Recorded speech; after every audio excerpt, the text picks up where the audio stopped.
Hello everyone, আসসালামু আলাইকুম। আজ আমি আপনাদের মাঝে আরেকটি নতুন ভিডিও নিয়ে হাজির হয়েছি। আর আজকেও রয়েছে একটি ভ্যানিলা কেকের ডেকোরেশন।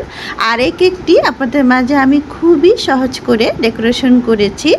আমার সম্পূর্ণ কেকগুলোই কিন্তু আমি আপনাদের মাঝে খুব সহজ করে ডেকোরেশন করে থাকি।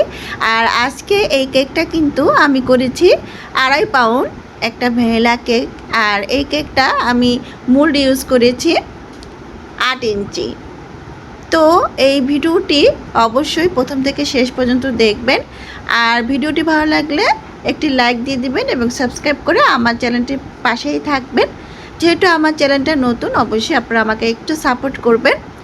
আর এই ক্রিমটা আজকে আমি নিয়েছি টপিক্যাল হুইপ ক্রিম। এর মধ্যে আমি হালকা রেড কালারটা ইউজ করেছি। ক্যামেরার লাইটিংয়ের কারণে এখানে পিঙ্কটা বোঝা যাচ্ছে না, একটু মিষ্টি পিঙ্ক হয়েছে হালকা হালকা। আর উপরে দিয়েছি চকলেট যে চিপসগুলো আছে, সেই চকলেট চিপসগুলো দিয়ে দিয়েছি। এবং প্রত্যেকটা আমি কিন্তু লেয়ারে এই চিপসগুলো ইউজ করেছি। খেতে কিন্তু খুব দারুণ হয়। আর আপনারা অবশ্যই যদি খেতে চান চকলেটটি বেশি, তাহলে কিন্তু দিতে পারেন। আর এর সাথে আপনি সাদা যে হোয়াইট চকলেটটা আছে সেটাও কিন্তু ইউজ করতে পারেন। আমি এখানে ডার্ক চকলেটটা দিয়েছি এবং 3টা যে স্লাইসগুলো করেছিলাম সেগুলো আমি খুব ভালো করে ক্রিম দিয়ে সেট করে নিয়েছি। সেট করার পর আমি কিন্তু ফ্রিজে রেখে দিয়েছিলাম আধা ঘন্টার জন্য। এবং আধা ঘন্টা পরে আমি ফিরে এসেছি, যেহেতু আমার কেকটা একটু তাড়াতাড়ি ডেকোরেশন করা লাগতো তাই। এবং ভালো করে ফিনিশিংটা দিয়ে নিচ্ছি। আমি আরেকটু ক্রিম দিয়ে দিচ্ছি। সবাই বলে যে কেকের মধ্যে ক্রিমটা একটু বেশি দিলে ভালো লাগে না, কিন্তু ক্রিমটা কেকে সেট করার জন্য কিন্তু পরিমাণ মতোই দিতে হয়, না হয় কিন্তু কেকটা তেমন একটা ভালো লাগে না। আর ডেকোরেশন করার জন্য যতটুকু ক্রিমের প্রয়োজন ততটুকুই কিন্তু দিতে হয়। কাস্টমারের রিভিউ থাকে যে আমাকে কেকটা বেশি করে দেন, বাট হচ্ছে ক্রিমটা দিয়েন না। কিন্তু ক্রিমটা তো আমার কেক ডেকোরেশনের জন্যই অবশ্যই প্রয়োজন। আর সেট করতে কিন্তু দেখতেই পাচ্ছেন আমার কিন্তু ক্রিমটা লাগছে। আর ক্রিম ছাড়া কিন্তু কেকের যে বেসটা সেটা দেখা যাচ্ছে। আমি যদিও বা কেকটাকে ফ্রিজে আমি সেট করে নিয়েছি। আর দেখতে পাচ্ছেন আমি অনেকক্ষণ ধরে কিন্তু কেকটাকে সেট করছি। আর আমি ভিডিওটা বেশি তেমন স্কিপ করিনি, আমি স্পিডটা কমিয়ে রেখেছি যাতে করে বোঝা যায় যে আমি দেখুন আমি ক্রিমটা কিভাবে সেট করেছি।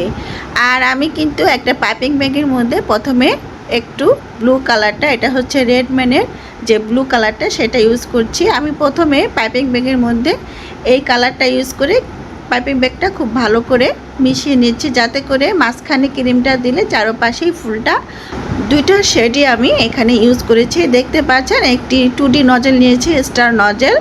আর আমি ক্রিমটাতে যেই কালারটা ইউজ করেছি এই একটা কালার এসেছে, কারণ এটা পিঙ্ক ছিল তাই একটু হালকা পেস্টও এসেছে।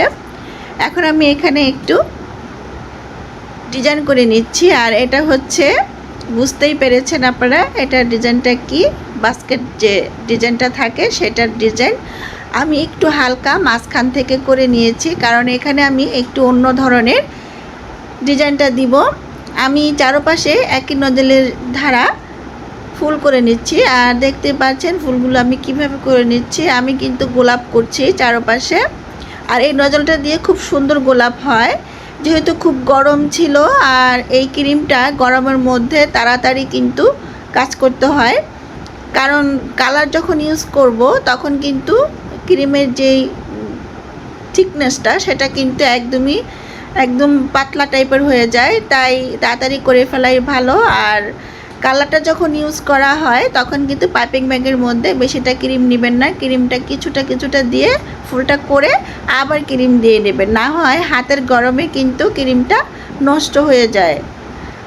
বলতে হচ্ছে একদমই পাতলা, দেখতেই পাচ্ছেন আমি কিন্তু করে নিয়েছি।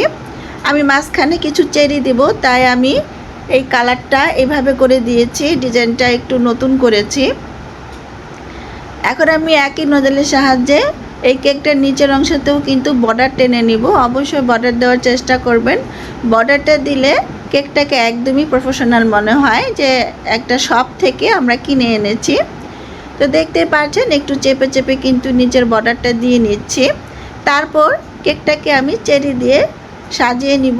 আর এরই মাঝে কিন্তু শেষ হয়ে যাবে আমার কেকের ডেকোরেশনটা। আমি কিন্তু আপনাদের মাঝে খুবই সিম্পলভাবে ডেকোরেশনগুলো করে থাকি। আমার চ্যানেলটা অবশ্যই আপনারা ভালো করে দেখবেন, আর যদি ভালো লাগে একটি লাইক দিবেন। আর যদি সাবস্ক্রাইব করার মনে হয় যে আমি আমাদের কেকের ডেকোরেশন দ্বারা কিছুটা শেখাতে পেরেছি আপনাদেরকে, তাহলে আমার চ্যানেলটা একটু সাবস্ক্রাইব করে দিবেন।